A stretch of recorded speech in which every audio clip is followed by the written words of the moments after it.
αυτή τη στιγμή ο πύργος βρίσκεται υποκατάληψη. Θα μας αφήσετε να κάνουμε και μια εκπομπή, θα κάνετε πίσω, είναι ενήμεροι όλοι. Έτσι. Τα μηχανήματα αναγκαστικά θα σταματήσουν από τη στιγμή που σταματάει ο πύργος. Διαμαρτυρόμαστε, είμαστε ενάντια σε αυτό το πρόγραμμα που φέρνει η επιχείρηση, το οποίο είναι καταστροφικό για τους εργαζόμενους και βάζει σε κίνδυνο τον εξοπλισμό μας και κατ' επέκταση βάζει σε κίνδυνο την ενεργειακή ασφάλεια της πατρίδας μας. Γιατί ενδεχομένως κάποια στιγμή να χρειαστεί αυτός ο κόσμος εδώ να ξαναπαράξει, έτσι. Όταν θα έρθει αυτή η ώρα, θα πιεστεί αυτός ο κόσμος και το επόμενο βήμα θα είναι κάποια ατυχήματα. Και εμείς αυτό δεν θα το επιτρέψουμε. Ακούγεται ακριβώς. Εφτά επανδρομένος.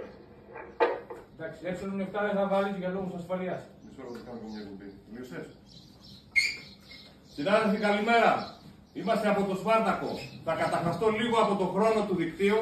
Θα είμαι πολύ σύντομος για λόγους ασφαλείας. Από αυτή τη στιγμή ο πύργος βρίσκεται υποκατάληψη. Ο Σπάρτακος έχει κάνει κατάληψη στον πύργο του Νοτιού Πεδίου, το μεγαλύτερο λιγνητορυχείο της Νοτιοανατολικής Ευρώπης. Αυτό το ορυχείο με αυτούς τους εργαζόμενους τόσα χρόνια που έχουν στηρίξει τους λιγνητικούς σταθμούς και κατ' επέκταση την πατρίδα μας, αυτή τη στιγμή βρίσκεται υποκατάληψη. Ο λόγος είναι ότι είμαστε ενάντια σε αυτό το πρόγραμμα που φέρνει η επιχείρηση, το καταστροφικό πρόγραμμα για τους εργαζόμενους που δεν σέβεται τον κόπο και τη ζωή που δώσανε τόσα χρόνια σε αυτή την επιχείρηση για να μεγαλουργήσει.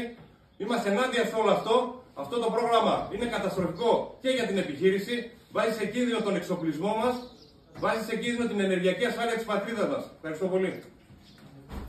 Παιδιά, έχει σταματήσει έτσι, δεν γίνεται τίποτα. Για την ασφάλεια των εργαζομένων. Κάπως και εσύ ότι είναι τέλος που γνωρίζουν όλοι. Είμαστε μαζί σου, να συμμετέχουμε και εμείς από τον έψιλον 7. Ναι. Να σε καλά, συνάδελφε. Εφή, δεν μπορούμε να ξεκινήσουμε τώρα γιατί ο πύργος είναι... Για να ενημέρωσε τώρα τι θα γίνει στο πύργο εκεί πέρα. Είναι ο πύργος στην κατάσταση των εργαζομένων. Θα τα δούμε λίγο μετά την κατάσταση. Όποιος θέλει να έρθει εδώ. Όχι, όχι. Όποιος θέλει και είναι εργαζόμενος. Όχι, Όχι, και εργαζόμενος, όποιος θέλει να σε εργαζόμενος έρθει εδώ. Κάντε τροπή. Να έρθει. Πάμε εμείς να τους πάρουμε. Η εργοδικία που είναι. Κάτω ρε. Έχει λόγο.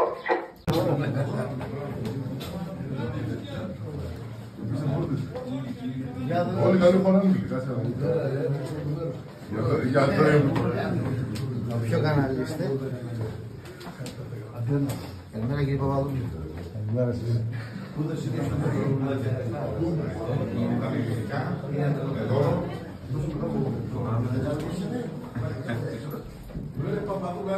Τι έχουμε εδώ?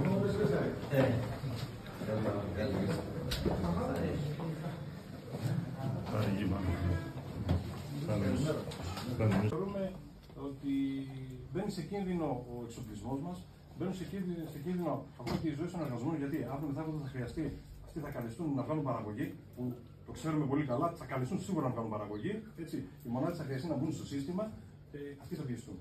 Και αν πιεστούν και μια δουλειά που ήταν να βγει με 5 και 6 άτομα, σίγουρα η διοίκηση θα τους πιέσει να βγουν με λιγότερα άτομα, θα πιεστούν. Και αυτό φέρνει ατυχήματα. Και εμείς αυτό δεν θα το επιτρέψουμε. Θα πρέπει να ξαναδείτε αυτά τα προγράμματα. Εγώ θα πω στη διαδικασία. Το αν είναι καλό ή όχι, πώς να το προσαρμόσω, θα πρέπει να μπείτε στη διαδικασία αυτό το πρόγραμμα να το αποσύρετε για όλους αυτούς τους λόγους που λέμε. Είναι επικίνδυνο. Πραγματικά είναι επικίνδυνο. Έτσι. Θέτει σε κίνδυνο, όπως σας είπα και πριν, τον εξοπλισμό μας, θέτει σε κίνδυνο τη ζωή των εργαζομένων και θέτει σε κίνδυνο την ενεργειακή ασφάλεια της πατρίδας μας. Γιατί, όπως είπα, θα καλεστούν όλοι αυτοί, θα καλεστούν όλοι να κάνουν παραγωγή για να στηρίξουμε την ηλεκτροπαραγωγή της πατρίδας μας. Εγώ αυτά ήθελα να σα πω στην πρώτη φάση. Τώρα, αν κάποιο παιδί θέλει να ρωτήσει κάτι άλλο, γιατί έχουν κάποια θέματα, κάποια ρεπό κτλ., είναι ευκαιρία, παιδιά, εδώ στο διευθυντή. Συγγνώμη λίγο, ο διευθυντή, βγαίνοντα, γιατί δεν